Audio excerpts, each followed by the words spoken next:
भारत गौरव आचार्य श्री पुलक सागर जी गुरुदेव के प्रवचन और धार्मिक कार्यक्रम देखने एवं सुनने के लिए जिन शरणम मीडिया चैनल को अभी सब्सक्राइब करें और बेल आइकॉन पर क्लिक जरूर करें।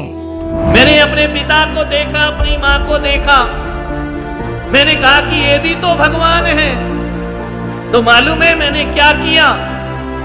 अपने एक दिन मेरे मन में आया कि माता पिता भी तो भगवान ही हुआ करते हैं, वह भी तो ईश्वर के समान होते हैं। मालूम है पिता कितना भी दुर्जन हो, पिता कितना भी दुष्टता से परिपूर्ण हो, पिता कितना भी गलत रास्तों पर चलता हो, तो भी पुत्र का फर्ज होता है अपने पिता का सम्मान करे, उसे भगवान जैसा पूजा करे। मालूम है क्यों?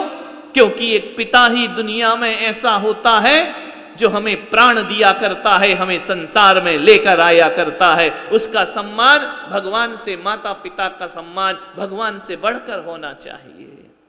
मैंने अपने पिता को देखा, अपनी माँ को देखा, मैंने कहा कि ये भी तो भगवान है।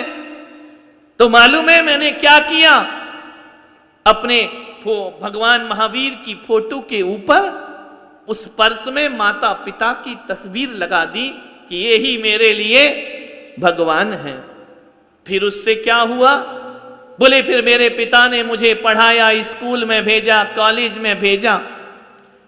जब मैं जवान हो गया तो मुझे ऐसा लगा कि मैं भी तो बड़ा हैंडसम हूं, मैं भी तो बड़ा। मैंने अपनी जवानी की फोटो ली और पिता की फोटो के ऊपर लगा दी।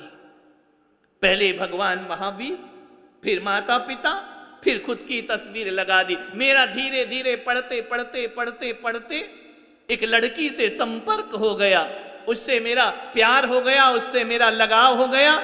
मुझे लगा कि नहीं, अब ये लड़की ही मेरे लिए सब कुछ है, इससे अच्छा दुनिया में कोई नहीं। मैंने अपने साथ साथ उस लड़की की फोटो भी उस पर्स में लगा दी। बूढ़ा किन दिनों को याद कर रहा है। धीरे धीरे मेरा उस लड़की से विवाह हो गया, मुझे एक पुत्र की प्राप्ति हुई। उस समय ऐसा लगा कि नहीं, बेटे से अच्छा दुनिया में कोई और नहीं हुआ करता है। दुनिया की सारी संपदाएं एक तरफ, दुनिया की सारी खूबसूरती एक तरफ, संतान का सुख एक तरफ हुआ करता है। मैंने अपने पति पत्नी की फोटो के ऊपर अपने लड़के की फोटो लगा दी। फिर क्या हुआ?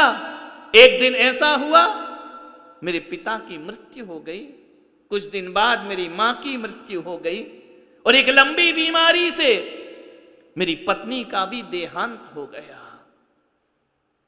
बटुआ इतना भर गया तस्वीरों से कि अब उसमें जगह नहीं बची। अब कैसे फोटो पर फोटो लगाए? मैंने एक दिन सोचा तो अपने महावीर भगवान की फोटो निकाली और एक संदूक में रख दी। माता पिता की फोटो निकाली, संदूक में डाल दी। मैंने धीरे धीरे सब फोटोआं निकाल दी। बचा मेरे पास एक पुत्र, उसे मैं बहुत प्यार करता था, बड़े नाजों से मैंने पाला, बड़े प्रेम से उसे पाला, उसके सब नखरे उठाए, पढ़ लिख करके बड़ा हो गया, शादी कर ली। एक दिन उसने फ्लैट ले लिया और मुझसे अलग जाकर के रहने लगा। जब मैं अलग जाकर रहने लगा, उस दिन मुझे जीवन में इतना दुख हुआ, इतना दुख हुआ कि शायद मेरे माता पिता की मृत्यु पर भी मुझे इतना दुख नहीं हुआ होगा। पत्नी की मृत्यु पर इतना दुख नहीं हुआ जितना बेटा छोड़ करके गया तब मुझे दुख हुआ। आज उस बेटे का भी बेटा है, साल में एक बार मेरे से बात करता है, साल में एक बार कभी कभार मिला करता है। आज मैं घर में अकेला रहता हूं, मेरे पास कुछ नहीं है, थोड़ा बहुत मेरी सर्विस थी, उसकी पेंशन आती है, मेरा जीवन कटता है। लेकिन घर की चार दीवार में मैं बिल्कुल एकाकी जीवन जीता हूं, अकेला जीवन जीता हूं। कंडक्टर की आंख भर रही थी सुन सुन करके। उसने कहा कि मैंने एक दिन सोचा और एक दिन वह पुरानी संदूक खोल दी, पुरानी पेटी खोल दी। वहां मुझे कोई नजर नहीं आया, मुझे वहां भगवान महावीर की निकाली हुई तस्वीर नजर आती है। और जब मैंने देखा कि यह तस्वीर और इस जवानी के, इस जिंदगी के बुढ़ापे के इस दौर में कितने रिश्तों को जीते मरते मैंने देखा है, कितने रिश्तों को बनते बिगड़ते मैंने देखा है, कितने व्यवहार को अच्छा बुरा होते मैंने देखा है, कितने अपनों को दूर होते देखा है और परायों को अपना बनते हुए देखा। ये जवानी के दौर में बुढ़ापे तक के इस पायदान में मैंने सब कुछ देख लिया। लेकिन जैसे ही भगवान महावीर पर दृष्टि डाल दी तो मैंने देखा पिता चले गए दुनिया से, माता चली गई दुनिया से, पत्नी चली गई दुनिया से, पुत्र होकर भी ना होने के समान है। उस दिन मुझे लगा कि इन घटती बढ़ती उठती चलती फिरती तरंगों में, इस समुद्र की उतार चढ़ाव भरी लहरों में, इस जीवन के इस अपने मिलने और बिछड़ने के दौर पर सब मिले और बिछड़ गए। केवल एक ही चीज मेरे साथ पहले भी थी, वो आज भी है, मेरे भगवान महावीर की तस्वीर। उसमें कोई परिवर्तन नहीं आया। ईश्वर ने मेरा साथ नहीं छोड़ा। जैसा शुरुआत में मैंने ईश्वर का दामन बिना इच्छा के थामा था पिता की आज्ञा से, आज मुझे लगा कि मेरे पिता मरने के बाद भी मुझे धन दौलत दे गए या ना दे गए, भगवान महावीर के नाम की दौलत मुझे दे करके गए हैं। और आज मुझे लगता है कि जीवन में कोई सच्चा और अच्छा साथी कोई है तो मेरा परमात्मा मेरा साथी है, मेरा भगवान मेरा साथी है। अब मैं यही सोचता हूं कि अब जो शेष सांसें बची हैं वो ना बेटे के लिए, ना माँ बाप के लिए, ना बच्चों के लिए, मेरी जितनी भी सांसें बची हैं वो मेरे परमात्मा के लिए होना चाहिए, मेरे धर्म के लिए होना चाहिए, मेरे भगवान के लिए होना चाहिए। इसलिए कंडक्टर साहब, मैं आपसे निवेदन करता हूं कि उसमें रखा हुआ 500 का नोट नहीं देना तो आप मत दो, अपने पास रख लो। यदि आपको मेरा पर्स नहीं लौटाना है तो मत लौटाओ। लेकिन एक निवेदन करूंगा, मेरे बचपन में जो महावीर की फोटो मिली थी वो फोटो मुझे वापस कर दो, वही मेरी दुनिया की सबसे बड़ी दौलत है।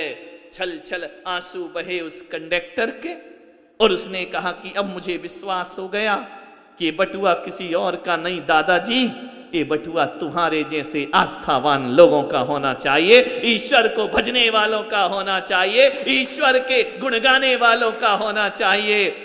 और उसने वह पर्स दादाजी के हाथ में रख दिया। दादाजी का हृदय भर आया और उन्हें लगा कि सचमुच सही कहते थे मेरे पिता कि दुनिया में सच्चा साथी यदि कोई है तो अपना भगवान ही अपना सच्चा साथी हुआ। कभी उस भगवान ने साथ नहीं छोड़ा। चाहे तुम मंदिर आओ तो भी भगवान तुम्हारे साथ है, नहीं आओ तो भी भगवान तुम्हारे साथ है, पूजो तो भगवान तुम्हारे साथ, ना पूजो तो भगवान तुम्हारे साथ। लेकिन हम भक्तों का इतना फर्ज और दायित्व और कर्तव्य बनता है, जो हर पल हमारे साथ रहता है ना, थोड़ा साथ हमें भी उसका देना चाहिए, उसके बीच बैठकर भगवान का गुणगान करना चाहिए। आज सारी दुनिया में सोशल वर्क चल रहा है। लोग कहते हैं कि रक्तदान बहुत बड़ा दान है, बहुत बड़ा धर्म है। लेकिन आज मैं देखता हूं रक्तदान होगा, अच्छी चीज है, करना चाहिए, मेरा कोई विरोध नहीं है। लेकिन रक्तदान से भी बड़ा आज परिवार में वक्त दान की बहुत जरूरत हो गई है। लोगों के पास वक्त नहीं है। क्या मतलब है अपने खून लेकर के दूसरे के में डाल दिया, ना उसके पास चैन है ना हमारे पास चैन है। सबसे बड़ा दान कोई होता है, रक्तदान से भी बड़ा परिवार में वक्त दान की जरूरत हुआ करती है। और परिवार में वक्त दान दो या ना दो, क्योंकि तुम्हारे परिवार में तुम्हारे बच्चों के पास वक्त दान लेने का भी वक्त नहीं है और तुम्हारे पास भी देने का वक्त नहीं है। लेकिन चंद सांसें जो हमारे हृदय में चल रही हैं, ये शरीर जो हम जी रहे हैं, ध्यान रखना, इसमें किसी को वक्त दो या ना दो, अपने परमात्मा को वक्त दीजिए। और ये वक्त बेकार नहीं जाएगा, ये वक्त बर्बाद नहीं जाएगा। जन्म जन्म में कोई साथ रहे या ना रहे, जिस परमात्मा को वक्त दिया है हर जन्म में वो हमारे साथ रहा करता है। ध्यान रख, दो ही चीज ध्यान रखना जीवन में। एक सूत्र दे रहा हूं, दो चीज का बहुत ध्यान रखो। सबसे पहले अपने शरीर का ध्यान रखो। 24 घंटे कौन है हमारे साथ? रिश्तेदार, भाई बंधु, नौकर चाकर। 24 घंटे कौन है?